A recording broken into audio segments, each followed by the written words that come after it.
Today we are learn preposition. Preposition అంటే విభక్తి అర్థం.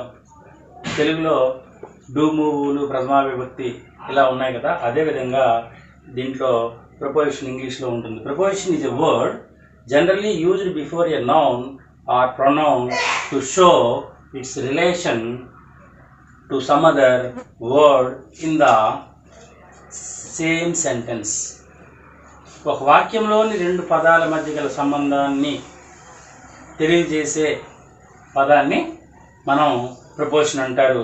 ఈ ప్రపోజిషన్ జనరల్గా నామవాచకము లేదా సర్వనామము నౌన్ ఆర్ ప్రొనౌన్ ముందు ఉంచబడి ఉంటుంది. ఈ యొక్క సబ్జెక్టు కానీ ఆబ్జెక్ట్గా పదాల మధ్య ఈ యొక్క సంబంధాన్ని తెలియజేస్తుంది. ఫర్ ఎగ్జాంపుల్ మనం the book is on the table, on మీద అంటే సర్ఫేస్ పైన ఉన్నటువంటి దాన్ని మనం బుక్ ఎక్కడుంది, ఒక టేబుల్ పైన ఉంది అని చెప్పడానికి ఆన్ అనేది ప్రపోజిషన్ మనం చెప్పడం జరుగుతుంది. Example number 2, we are in the classroom. In అనేది ప్రపోజిషన్ లోపల ఒక క్లోజ్డ్ సర్క్యూట్లో మనం చెప్తున్నట్లయితే క్లాస్ రూమ్ చుట్టూ కూడా గోడలతో నిర్మించి ఒక ఏదైతే ఉందో దాన్ని మనం ఇన్ అని చెప్పడం జరుగుతుంది. నెక్స్ట్ వన్,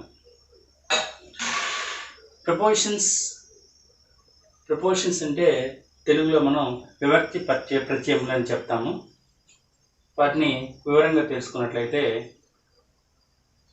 టు, కి, కు అని చెప్పబడుతుంది. ఇన్ అంటే లోపల, లోన, తో అనే విధంగా మనం అర్థం చేసుకోవచ్చు కొన్ని సందర్భాల్లో.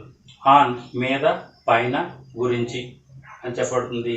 బై చేత, వలన, గుండ, ద్వారా, దగ్గర, చొప్పున, పక్కన అని అర్థంతో మనం రాస్తాము. అట్ అంటే అందు, వైపు, వద్ద, చొప్పున, దగ్గర అని ఉపయోగిస్తాము. త్రూ ద్వారా, చేత, వలన, గుండా అని ఉపయోగిస్తాము.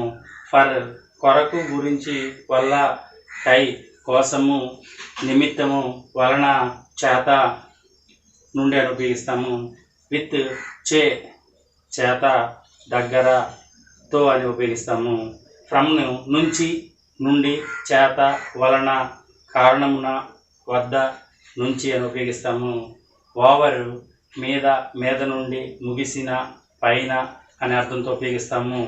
ఆఫ్ యొక్క, వలన, తో, లో నుండి, గురించి, కి అని ఉపయోగిస్తాము. టిల్ వరకు అని ఉపయోగిస్తాము. ఇంటూ లోపలికి, లోపల అని ఉపయోగిస్తాము. అండర్ క్రింద, దిగువ అని ఉపయోగిస్తాము. ఇవి మనం తెలుగులో వీటిని కొన్ని సందర్భాల్లో ఒక అర్థంతో ఉపయోగించడానికి ఇంగ్లీష్లో వాడేటువంటి ప్రపోజిషన్స్ ఈ లిస్టు ఇవ్వడం జరిగింది. దీని ప్రకారం మీరు వాక్యాలు తయారు చేసేటప్పుడు అర్థం చేసుకోవాలి. Prepositions are used for directions, time and place. Prepositions అనేటువంటివి డైరెక్షన్స్ అంటే దిశ వైపు, వైపు అని. టైం కాలానికి కోసం చెప్తాయి అండ్ ప్లేస్ ప్రదేశం కోసం చెప్తాయి. For example she smiled at me, ఆమె నా వైపు నవ్వింది. Direction at is a direction. Example 2, we shall start at 8 o'clock. మేము 8 గంటల సమయానికి బయలుదేరుతాము. అట్ 8 గంటలు వద్ద, 8 o'clock టైం కాలాన్ని తెలియజేస్తుంది at. Example 3, is working at Microsoft software company Hyderabad. అతను మైక్రోసాఫ్ట్ సాఫ్ట్వేర్ కంపెనీ వద్ద పనిచేస్తాడు, కంపెనీలో. అట్ దీన్ని ప్లేస్గా చెప్పబడుతుంది. దాన్ని డైరెక్షన్లో డి అండ్ టైంలో టీ అండ్ ప్లేస్లో పి. ఫస్ట్ లెటర్స్ మనం తీసుకున్నట్లయితే వెరీ షార్ట్ ఫామ్ డిటిపి. దీని ద్వారా మనం ఈజీగా అర్థం చేసుకోవచ్చు. నెక్స్ట్ వన్, మనం పిక్టోరియల్ గ్రాఫ్ ద్వారా, పిక్చర్స్ ద్వారా మనం తెలుసుకోవడానికి place or position. Place or position మనం ఈ పిక్టోరియల్ గ్రాఫ్లో చూపించిన ఒక సర్కిల్ గుండా ఒక యారో ఏ విధంగా వెళ్తుంది, అక్రాస్ అని బౌండ్ తీసుకున్నట్లయితే అడ్డంగా లేదా అవతలి వైపుకు అనే అర్థంతో ఉపయోగించేటప్పుడు వి సెయిల్డ్ అక్రాస్ ద రివర్. మేము నదిని దాటాము, అడ్డంగా దాటడం జరిగింది. అక్రాస్, వి సెయిల్డ్ అక్రాస్. అక్రాస్ అనేది ఇక్కడ వర్డ్ మనకి పొజిషన్ ప్లేస్ ఆర్ పొజిషన్ చేయడం జరుగుతుంది. అట్ వద్ద, ఈ స్టాండింగ్ అట్ ద డోర్, దీని అర్థం అతను తలుపు వద్ద నిల్చుని ఉన్నాడు. తలుపు వద్ద నిల్చుని ఉన్నాడు అనే దానికి మనం ఒక సర్కిల్, పెద్ద సర్కిల్ ఒకటి, చిన్న సర్కిల్ ఒకటి వేసాము. దానికి దగ్గరలో చూపించడం జరిగింది. Next one by. ఇది కొన్ని పిక్టోగ్రాఫ్లో మనం చూపించడం జరిగింది. దీనికి కూడా చిన్న 2 సర్కిల్లో ఉపయోగించి చూపించడం. అతను తలుపు వద్ద నిల్చుని ఉన్నాడు అని యాక్టర్ చూపించాము. ఇప్పుడు బై అనేది దగ్గర. Please come and sit by me, దయచేసి వచ్చి నా దగ్గర కూర్చో, దగ్గర అని చూపించడానికి ఇక్కడ బై అనే వర్డ్ని ఈ యొక్క సెంటెన్స్లో ఉపయోగించడం జరిగింది. నెక్స్ట్ వన్ ఆన్, మీద అనే అర్థంతో ఉపయోగించే the book is on the table. On అనేది పుస్తకము టేబుల్ పైన పెట్టబడింది. వెంబడి, చుట్టూ. We walk along this road, మేము ఈ రోడ్ చుట్టూ నడుస్తూ ఉన్నాము. దాన్ని మన పిక్టోరియల్లో చూపించేటప్పుడు రెడ్ సర్కిల్ చుట్టూ ఉన్నటువంటి బ్లూ లైన్ని మనం చూడవచ్చు. బిట్వీన్ అని కూడా మధ్యన అని చూపించడానికి మనం పిక్టోరియల్ గ్రాఫ్ తీసుకున్నట్లయితే 3 సర్కిల్స్ రెడ్, బ్లూ అనేది మిడిల్గా మధ్యలో అని చెప్పడానికి బిట్వీన్ అని తీసుకున్నాము. దీనికి ఎగ్జాంపుల్గా there is a lake between the 2 villages, 2 గ్రామాల మధ్య సరస్సు ఉంది అని చెప్పడం జరుగుతుంది. ఇన్, లోపల అని చూపించడానికి పిక్టోగ్రాఫ్లో మనం చూసుకున్నాము. ఒక రెడ్ స్పాట్ ఒక సర్కిల్లో చూపించాము మధ్యలో అనేది. AP is in India. In అనేది ఇక్కడ మనకి ప్రపోర్షన్గా చెప్పడం జరుగుతుంది. ఓవర్, పైన అని చూపించడానికి ఎగ్జాక్ట్గా దాని పైన మనం తీసుకున్నట్లయితే లైట్ బ్లూ సర్కిల్ పైన గ్రీన్, బ్లూ ఉన్నటువంటి సర్కిల్ చూపించాము. ఎగ్జాక్ట్గా there is a fan over your head.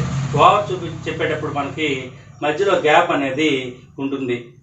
మన తల పైన ఫ్యాన్ ఉంది అని చెప్పడానికి ఓవర్ అనేటువంటి ప్రపోజిషన్ ఉపయోగిస్తాము. మధ్యలో మనకి గ్యాప్ అనేది ఎప్పుడు కూడా గ్యాప్ ఉన్న దగ్గర మనం ఉపయోగించేది ఓవర్ అనేటువంటి preposition. Next one is above. అంటే ఎగువన అని చూపించడానికి పిక్టోరియల్ గ్రాఫ్లో మనం 2 స్క్వేర్స్ తీసుకున్నాము.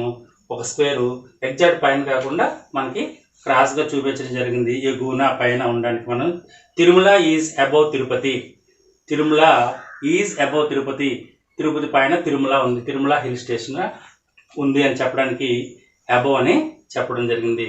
This is the pictograph about the prepositions. Next one direction సూచించేటటువంటి ప్రపోజిషన్స్ కొన్ని మనకి ఉన్నాయి.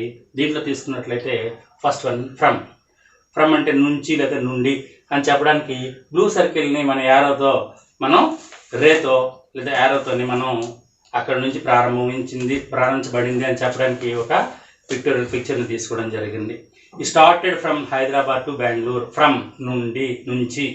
అతను హైదరాబాద్ నుంచి బెంగళూరుకి బయలుదేరాడు. నుండి, ఫ్రమ్. Next one to. దీనికి కు అనే అర్థంతో మనం సర్కిల్ నుంచి ఒక యారోని స్టార్ట్ చేయడం. ఎక్కడికి అని చెప్పడానికి ఐఎమ్ గోయింగ్ టు కాలేజ్. నేను కాలేజీకి వెళ్తున్నాను. టు అనేటువంటి ప్రపోజిషన్ ఉపయోగించడం జరిగింది. దీన్ని డైరెక్షన్ని సూచిస్తుంది. నెక్స్ట్ వన్ ఇంటూ అంటే లోపలికి అని చూపించడానికి మన పిక్టోరియల్ గ్రాఫ్లో మన సర్కిల్కి మధ్యగా యారోని చూపించడం జరిగింది. We walk into the class room.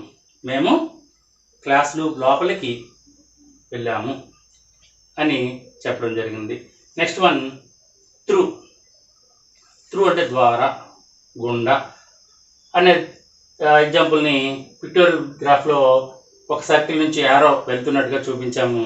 We walked through the deep forest. మేము ఒక దట్టమైన అడవి ద్వారా వెళ్ళాము అని చెప్పడం జరిగింది. నెక్స్ట్ వన్ ఈజ్ అపాన్ మీదికి అని చెప్పడానికి ఒక సర్కిల్ ముందుగా పైకి యారోని సూచించడం జరిగింది పిక్టోరియల్ గ్రాఫ్లో. The cat sprang upon a rat. పిల్లి ర్యాట్ పైకి దూకింది. స్ప్రాంగ్. అపాన్ అనేది మీదికి అనేటువంటి ప్రపోజిషన్ ఉపయోగించడం జరిగింది. Next one, last one, of నుండి లేదా పై నుండి అనే ఉపయోగించడానికి ఆఫ్. ఇక్కడ పిక్టోరియల్ గ్రాఫ్లో ఒక సర్కిల్ పైనుంచి యారో డౌన్కి ఇవ్వడం జరిగింది. He fell off the bike. అతను కాట్ నుండి పడిపోయాడు. ఓఎఫ్ ఆఫ్ అనేటువంటి ప్రపోజిషన్ని కూడా మనం ఇవ్వడం జరిగింది.